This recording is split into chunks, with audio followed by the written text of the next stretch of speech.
Hey everyone! As we get closer and closer to the end of the spring tour, more news regarding the Stockholm Major comes to us. All the players have pointed out that playing fewer games actually hurts them. Instead of having the free placement into the upper bracket, they rather play more games. In the Stockholm Major, every team will start in the group stages now. Two groups of 9 teams, the top 4 teams from both groups will advance into the upper bracket, 5th and 6th place team will be in the lower bracket.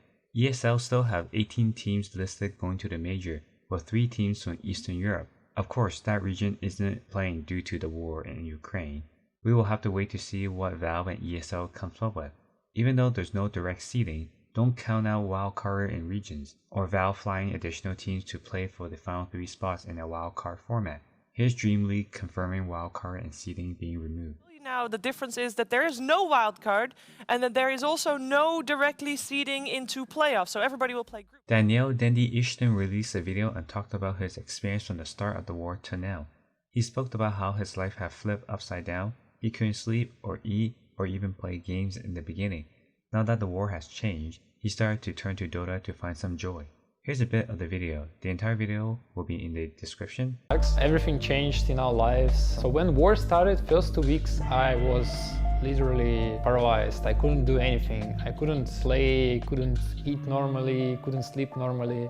There was every day still apparently like all month and there is a siren going on in my city. We had few rockets coming in, but I will say that West Ukraine a little bit more lucky because it's much more safe here. A lot of people coming from eastern part and yeah, so first 2 weeks I was literally paralyzed. I couldn't play Dota, didn't get any joy from anywhere.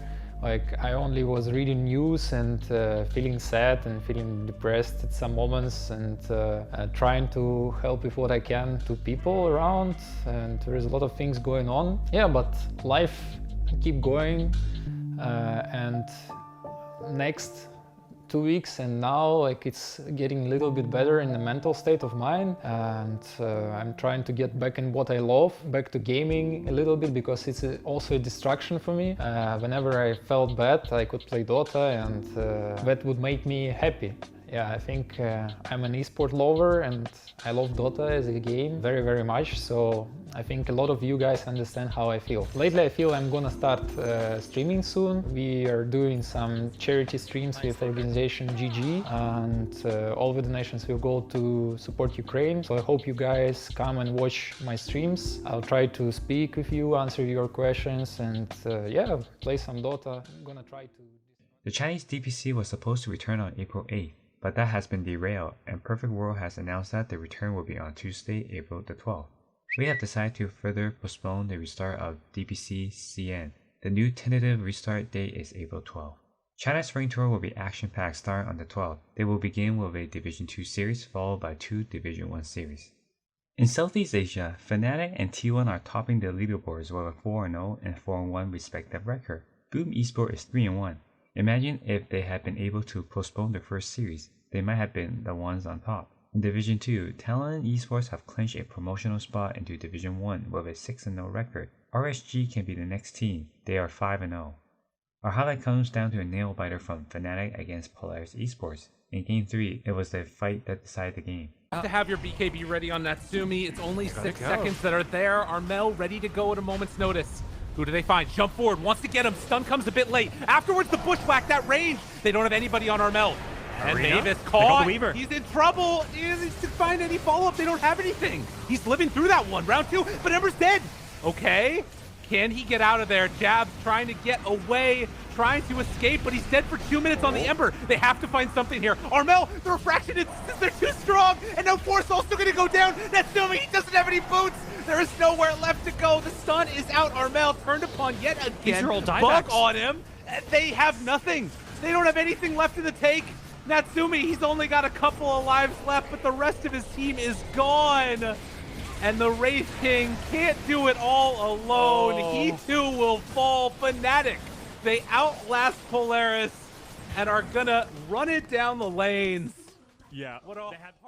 In Western Europe, it goes from bad to worse. Nigma Galaxy are on the verge of securing their demotional spot into Division 2. They drop another set and are 0-5.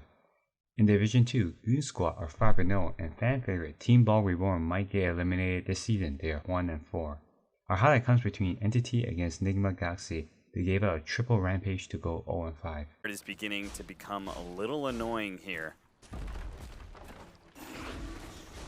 But a second later, range bears perhaps. Mind Control just kind of blinking forward and doing some damage. They're going to try and burn out this Aegis. Now for the second life, Nigma. He's locked. They're actually going to go for it. ILTW immediately jumps in. Snowball to be able to dodge the Ice Blast. That was a smart play, but the Stone Gate is still going to be able to go off, and ILTW has to be able to reset. They cannot fight into this Dusa, who is raining down arrows upon them, and ILTW gets swept up by the wave as Crystallis is able to chase him down. Mass buybacks. Miracle's going to die here as well. ILTW, one last play from him, but it's going to be, what, a 5 position undying kill? Is that all you're going to get? Not even close. A rampage for Crystallis. Making a double, serve up a triple. Crystallis wipes out Nigma, and that is going to be the end of game 1, no doubt. Who is in control of it? In North America, Evil Geniuses are putting everything together after a lackluster winter tour. They defeated Quincy Crew 2-0 to stay undefeated. Week 5 on April 16, they will play against TSM to see who the last undefeated team in North America will be. In Division 2, 5 RAV4 staff are 5-0 and are looking very comfortable heading to Week 5 to secure their promotional spot into Division 1. Our highlight comes between Evil Geniuses against Quincy Crew. Constantly pushing in lanes, having very strong laning stages. And in both games, you know, Jarek's got a lot of... Oh, hang on, we're going to wait. Here, let's see if this breaks out into anything. It does. Yep, Epicenter, Burrow Strike. Is this enough to take out RTZ this time? Pops the BKB. There's the blast off from Crit. And that is a dead Dragon Knight. Kezu looks to be next. Abed, God. Did he do it again? Yep. Okay, I missed it that time. He I did heard it you again. say it, but I didn't see it with my Just own like eyes. Britney RTZ Spears. Here we Eclipse. go. All right, that's a kill on RTZ.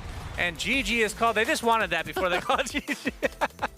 In South America, the Beat keeps on beating for Beast Coast. They are 5-0 and will face Infamous and Thunder Awaken in Week 5 and Week 6. They look very comfortable to secure a spot into the Stockholm Major. In Division 2, it's getting very interesting. There are now 5 teams with a 3-2 record, with 2 weeks remaining. Remember to keep your eyes on Division 2. The highlight comes between Beast Coast against APU Kings of Kings. Beast Coast showing off why they are still the best. Two, both brought back. Oh, and K1, he just breaks up high ground, gives vision.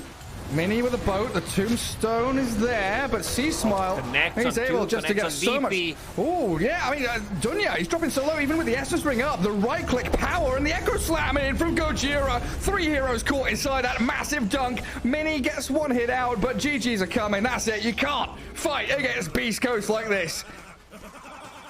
That Ancient Apparition blast in the end. I mean, considering how this game is going, they could have wasted, I'd say, another 5 fights and they would still be ahead. That's all for this week. Thanks for watching. As always, don't forget to set your fantasy, like, share, and subscribe. Have a good one.